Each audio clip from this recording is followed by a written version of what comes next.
할렐루야. 사랑하는 성도 여러분, 2월 5일 아까베 시간이 돌아왔습니다. 오늘은 요한복음 11장 1절에서 27절 그 주일까지의 본문으로 함께 은혜를 나누고자 합니다. 여러분, 그 사도 요한이 예수님께서 그 에고 에이미라고 하는 거, 나는 어떤 존재이다, 이렇게 계속 그 말씀을 써내려가고 있는데, 그 에고 에이미 표현이 이제 존재 표현의 중간 정도에 와 있습니다. 그러니까 예수님께서 본인을 생명의 물이라, 혹은 생명의 떡이라, 생명의 빛이라 이렇게 말씀하신 그 이유가 무엇일까요? 그것은 바로 우리들의 믿음을 세워가기 위한 것입니다. 인간이 무엇인가를 믿는다 했을 때 자꾸 내 신념이나 혹은 내가 쌓아왔던 지식 수준으로 이렇게 믿음을 생각해서는 안 됩니다. 조금 더 우리가 관심 가져야 될 것은 예수님이 어떤 말씀을 하셨고 또 어떠한 일을 행하셨고 바로 그 어떤 일을 이루셨는지 여기에 관심을 갖다 보면은 이제 우리의 믿음이 생기는 것이겠죠. 그런 의미로 오늘 사건을 좀 보셔야 되는데, 마리아와 마르다의 오라버니 나사로가 깊은 병이 들어서 이제 이 누이들이 예수님에게 사람을 보내요. 병을 고쳐달라는 간청을 하게 되죠. 그런데 4절 말씀 보면은 예수께서 들으시고 이르시되 이 병은 죽을 병이 아니라 하나님의 영광을 위함이요 하나님의 아들이 이로 말미암아 영광을 받게 하려 함이라 하시더라. 분명히 이 병을 통하여 예수 그리스도가 어떤 목적을 이루기 위하여 말씀을 하셨죠. 그런 의미로 볼 때 6절 말씀을 재해석하셔야 되죠. 나사로가 병들었다 함을 들으시고 그 계시던 곳에 이틀을 더 유하시고. 자, 이 마르다와 마리아의 입장에서는 빨리 오셨기를 바랬지만은 예수님께서는 이틀을 더 유하셨다. 어떤 의도성이 있었던 것이 분명하죠. 자, 그런데 13절 15절에 보면은 그 이유에 대하여 이렇게 기록하고 있습니다. 13절입니다.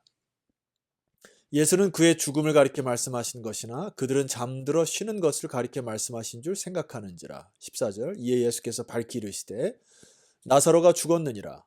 내가 거기 있지 아니한 것을 너희를 위하여 기뻐하노니. 자, 이 상황을 두고 예수님이 기뻐한다고 표현하셨죠. 그러니까 사람들이 생각할 때는 너무 지체하셨고 그러므로 사람이 죽었다고 생각하지만은 이제 예수님이 일으킬 표적을 통하여 하나님의 뜻을 이룰 뿐만 아니라 이 일을 통하여 이 말씀을 듣는 모든 사람들의 믿음을 세우기 위한 예수님의 그 능력과 권세를 나타내기 때문에 예수님은 너희를 위하여 기뻐한다 이렇게 표현하셨죠. 그래서 15절 하반절에 보니까 정확한 이유가 나와 있습니다. 이는 너희로 믿게 하려 함이라. 그러나 그에게로 가자 하시니. 주님이 뭐라고 말씀하셨죠? 너희로 믿게 하려 한다. 여러분, 우리는 예수 그리스도의 부활의 소망 되신 그리스도를 믿음으로 반응하는 이 시간이 되기를 소망합니다. 자, 그래서 예수님이 행하신 말씀과 또 그 일에 대하여 여러분 깊은 관심을 가지셔야 돼요. 이 마르다가 예수님의 이 사건을 보면서도 잘 깊이 알지 못하는 부분이 있습니다. 자, 21절 이하에 보면은 마르다가 지극히 인간적인 면에서 표현을 하죠. 마르다가 예수께 여짜오되 주께서 여기 계셨더라면 내 오라버니가 죽지 아니하였겠나이다. 22절 그러나 나는 이제라도 주께서 무엇이든지 하나님께 구하시는 것을 하나님이 주실 줄을 아나이다. 23절 예수께서 이르시되 내 오라비가 다시 살아나리라 하니까 마르다가 24절에 마지막 날 부활 때에는 다시 살아날 줄을 내가 아나이다. 자, 마르다의 표현 가운데 여기 계셨더라면 이라고 하는 안타까움이 있어요. 자, 이것은 어쩌면 우리에게 닥치는 상황 속에서 인간적인 면에 볼 때 굉장히 안타까운 일들이 일어날 수 있습니다. 이 지극히 인간적인 면에서 해석할 수가 있죠. 그리고 여기 부활에 대한 의미도 마르다는 굉장히 제한적인 것을 볼 수가 있어요. 마지막 날 부활 때에는 다시 살아날 줄을 내가 믿나이다. 아직 그 온전한 신앙까지 자라지 않은 것을 볼 수 있습니다. 여러분, 그래서 주님께서 이 나사로의 죽음 그리고 부활을 통하여 우리에게 말씀하고자 하시는 메시지에 여러분 반응하셔야 됩니다. 자, 25절입니다. 예수께서 이르시되 나는 부활이요 생명이니 나를 믿는 자는 죽어도 살겠고. 자, 여기 이 편에 이 말씀이 무슨 말씀입니까? 이것을 제가 조금 풀어서 설명하면은 얘들아, 마지막 날까지 기다리지 않아도 된다. 지금 이 순간에 나는 부활이요 생명이다.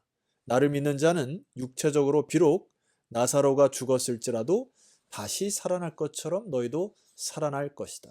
첫 번째 메시지는 예수님이 십자가의 사건과 이제 거기에서 부활하신 이 사건은 오늘 우리에게 죽음을 정복하셨다는 첫 번째 의미를 주신 거예요. 죽어도 산다. 여러분 아멘이시죠? 여러분이 죽음이라고 하는 것은 인간이 단순히 이 앞에 맞닥뜨린 죽음에 대한 공포로 마리아와 마르다도 그렇게 여겼을 것입니다만 주님이 바라보는 죽음에 대한 공포와 두려움을 넘어서 하나님과 분리된 그 영원히 죽을 수밖에 없는 죄로 인하여 죽었던 존재가 다시 살아나지 못하는 이 엄청난 공포를 주님께서 말씀하신 거예요. 그러니까 우리가 죽어도 살겠고라고 하는 의미는 단순히 죽음의 공포를 뛰어넘어 영원한 하나님으로부터 이별의 두려움, 공포를 주님께서 정복하셔서 다시 살게 하신다고 하는 놀라운 복음의 메시지이죠. 두 번째는 예수님의 이 부활은 단순히 미래에 일어난다는 것이 아니고 부활의 현재성을 강조하신 것입니다. 나사로를 살리셨고요. 나사로만 이뻐서 살리신 것이 아니죠. 그러니까 나사로를 육체적인 부활을 통해서 단순히 육체적 부활만을 말씀하신 것이 아니에요. 그것을 말씀하기 위해 굉장히 기뻐하신 것입니다. 자, 나사로의 죽음을 통하여 그를 다시 살리심을 통하여 무엇을 말씀하실까요? 자, 두 번째 깊이 묵상해야 될 것이 26절입니다. 제가 읽어드릴 테니까 아멘으로 화답하세요. 무릇 살아서 나를 믿는 자는 영원히 죽지 아니하리라. 부활의 현재성입니다. 지금 저와 여러분도 예수 그리스도를 믿는 믿음의 고백이 있다 하면은 여러분은 영원히 죽지 아니하는 것입니다. 아멘이시죠? 예수님은 나사로의 사건을 통하여 이 사건을 통해 우리에게 굉장히 이 말씀을 하시기 위해서 기뻐하셨고 이틀을 더 유하셨지만 그를 다시 살리실 것을 아셨고 우리에게 죽음을 정복하셨다는 메시지와 그리고 부활의 현재성을 말씀하고자 하는 놀라운 그 복음의 진리를 말씀하시는 것을 기뻐하셨습니다. 스펄전 목사님의 이 설교책에 보면은 이런 그 문장이 있어요. 하나님의 금궤를 현재 통화되는 주화로 바꿀 은혜를 가져야 한다. 다시 한번요. 하나님의 금궤를 현재 통화되는 주화로 바꿀 은혜를 가져야 한다. 여러분 자칫 잘못하면은 우리의 신앙이 자꾸 미래적인 것에 포커스가 맞출 수 있습니다. 마르다도 오라비가 마지막 부활의 날에 살아날 것을 압니다. 이렇게 했지만은 주님은 그것을 원치 않으셨어요. 바로 지금 내가 무릇 살아서 나를 믿는 자는 영원히 죽지 아니하므로 하나님의 그 은혜를 나의 주화에서 이제 하나님의 금궤로 바꿔갈 때 참 부유함이 우리 안에 생기는 것이죠. 주님이 오늘 저와 여러분에게 질문하는 것이 있어요. 너희들의 믿음이 부활 신앙의 믿음이 있는가? 주님이 마르다에게 질문 던졌던 것은 동일하게 우리들에게 질문을 던지는 것이죠. 이것을 내가 믿느냐? 믿음에 대해서 물으시는 겁니다. 여러분 가만히 우리가 부활 신앙을 소유하고 부활 신앙을 믿는 자들에게는 굉장히 담대함이 생길 것이죠. 왜냐하면은 그 은혜를 경험하는 자들은 이 세상의 이 보화와 이 세상의 명예가 그까짓 것이라고 하는 굉장히 하찮은 것으로 여길 수밖에 없죠. 몸이 아프고 힘들고 때론 질병이 찾아올지라도 영원한 부활의 소망과 약속을 주신 그분을 믿게 되면 그 은혜가 너무 커서 현실의 아픔과 고통도 이내 이길 수 있는 큰 힘을 주님께서 허락하실 것입니다. 여러분 우리가 마지막으로 이 부활에 관하여 묵상하면서 고린도서 15장 이 부활장에 대하여 마지막 좀 의미를 말씀을 드리고 기도할까 합니다. 고린도서 15장 4절 장사 지낸 바 되셨다가 성경대로 사흘 만에 다시 살아나사 5절 게바에게 보이시고 후에 12제자에게와 6절 그 후에 500여 형제에게 일시에 보이셨나니 그 중에 지금까지 대다수는 살아있고 어떤 사람은 잠들었으며 이렇게 기록하고 있습니다. 이 부분이 조금 이상한 부분이 있어요. 왜냐하면 주님이 죽음을 정복하시고 부활하셔서 이 사단의 권세에 하수인을 역할한 사람들을 쫓아다니면서 아마 복수국을 펼치도 되지 않았을까 이런 생각만 해봅니다. 근데 주님은 부활하신 이후에 베드로에게 찾아가시고 또 12제자에게 찾아가시고 500여 형제에 찾아가셔서 뭘 하셨을 거죠?